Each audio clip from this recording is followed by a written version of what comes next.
অবশেষে আর্জেন্টিনা ও মিশরের মধ্যকার শেষ 16 ম্যাচের বিতর্কের অবসান ঘটালেন ফিফার প্রধান রেফারি। বিশ্বকাপের মঞ্চে কি তাহলে সত্যি রেফারিকে কিনে নিয়েছিল আর্জেন্টিনা, নাকি মাঠের বুকে মিশরকে করা হলো প্রকাশ্যে দিবালোকে ডাকাতি? ফুটবল ইতিহাসের অন্যতম নোংরা ম্যাচ পাতানোর বিস্ফোরক অভিযোগ। মাঠের যুদ্ধে এবার রূপ নিয়েছে বিশ্বযুদ্ধের মহাবিতর্কে। শেষ হলো সে অগ্নিগর্ভ ম্যাচে আর্জেন্টিনার জয় নিয়ে এবার খোদ ফিফার সদর দপ্তরে লেগে গেছে আগুন। মিশরের কোচ হোসাম হাসান এবং স্ট্রাইকার মোস্তফা জিকোর সরাসরি দাবি, আর্জেন্টিনাকে নাকি প্লেটে সাজিয়ে জয় উপহার দিয়েছেন রেফারি। কিন্তু আসলেই কি তাই? ফুটবল দুনিয়াকে কাঁপিয়ে দিয়ে অবশেষে এই মহাবিতর্কের অবসান ঘটাতে রাজকীয় এন্ট্রি নিলেন স্বয়ং ফিফার প্রধান রেফারিং অফিসার, ফুটবল ইতিহাসের সবচেয়ে খলনায়ক বা কিংবদন্তি referee Pier Luigi Kalina. Inside ফিফায় দেওয়া তার একটি শব্দ যেন এক একটি পারমাণবিক বোমা। কি বললেন তিনি? আর্জেন্টিনা কি সত্যি অপরাধী, নাকি মিশরের কান্না শুধুই অজুহাত? জানতে হলে ভিডিওটি শেষ পর্যন্ত দেখুন। 28 দিন আর 96 ম্যাচের রক্তক্ষয়ী লড়াই শেষে আজ বৃহস্পতিবার রাত থেকেই শুরু হচ্ছে বিশ্বকাপের কোয়ার্টার ফাইনালের মহরণ। কিন্তু পুরো ফুটবল বিশ্বের চোখ এখনো আটকে আছে আর্জেন্টিনা আর মিশরের সেই শেষ 16 ম্যাচে, যেখানে 90 মিনিটের খেলা শেষ হলেও মাঠের বাইরে খেলা এখনো শেষ হয়নি। মিশরের প্রধান কোচ হোসাম হাসান ও স্ট্রাইকার মোস্তফা জিকো ম্যাচ শেষে ক্ষোভে ফেটে পড়েছেন। তাদের সোজা কথা, ম্যাচটি ছিল সম্পূর্ণ পাতানো এবং রেফারি নাকি নীল সাদা জার্সিধারীদের বাড়তি সুবিধা দিয়েছেন। কিন্তু এই সব মারাত্মক অভিযোগকে এক তুড়িতে উড়িয়ে দিয়েছেন ফুটবলের deadly referee Pier Luigi Collina. Site FIFA.com এ দেওয়া এক এক্সক্লুসিভ সাক্ষাৎকারে কলিনা এই ম্যাচের প্রতিটি চুলচেরা বিশ্লেষণ করেছেন এবং সাফ জানিয়ে দিয়েছেন ম্যাচের রেফারি কোনো ভুল করেননি। আসুন এবার দেখা যাক মিশরের মূল আপত্তি কোন দুটি সিদ্ধান্ত নিয়ে। ম্যাচের 58 মিনিটে কাউন্টার অ্যাটাক থেকে এক দুর্দান্ত গোল করে মিশরকে উল্লাসে ভাসিয়েছিলেন মোস্তফা জিকো। কিন্তু সেই আনন্দের স্থায়িত্ব ছিল মাত্র কয়েক সেকেন্ড। VAR দেখে রেফারি গোলটি বাতিল করে দেন। মিশরের দাবি, গোল যেখানে হয়েছে ফাউল তার থেকে প্রায় 58 মিটার দূরে। এত আগের ফাউল কেন ধরা হলো?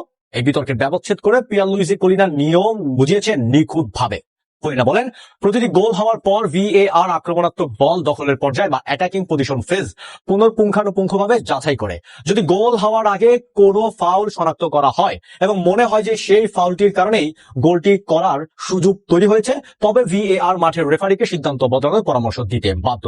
ফুটবল প্রেমীদের উদ্দেশ্যে কলিনা আরো স্পষ্ট করে বলে দেন, গোল থেকে ফাউলের দূরত্ব কত কিংবা ঘটনার কতক্ষণ পর গোল হলো তার কোনো নির্দিষ্ট সময়সীমা বা দূরত্বের নিয়ম ফুটবলের আইনে নেই। ফাউল মানেই ফাউল, সেটা মাঠের রেফারি দেখতে না পেলেও VAR তা ধরিয়ে দেবে।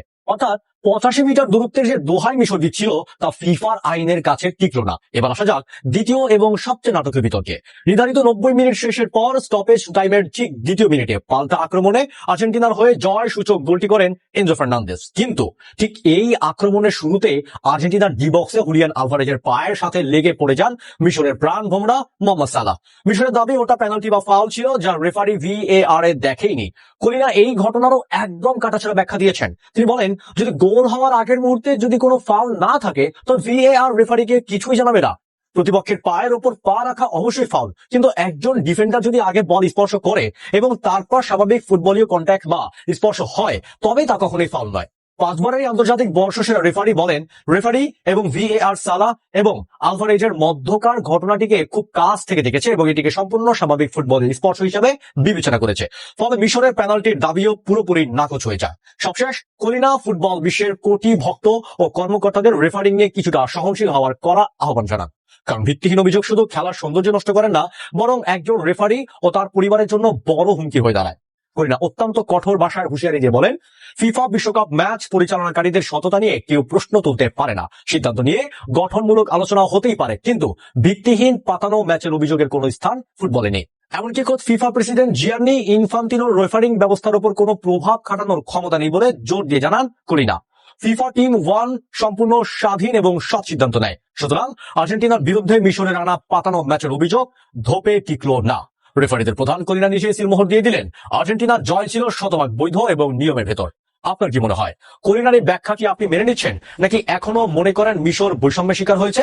আপনার মূল্যবান মতামত কমেন্ট বক্সে জানান। ভিডিওটি ভালো লাগলে লাইক শেয়ার করতে ভুলবেন না। দেখা হচ্ছে পরের ভিডিওতে। ধন্যবাদ।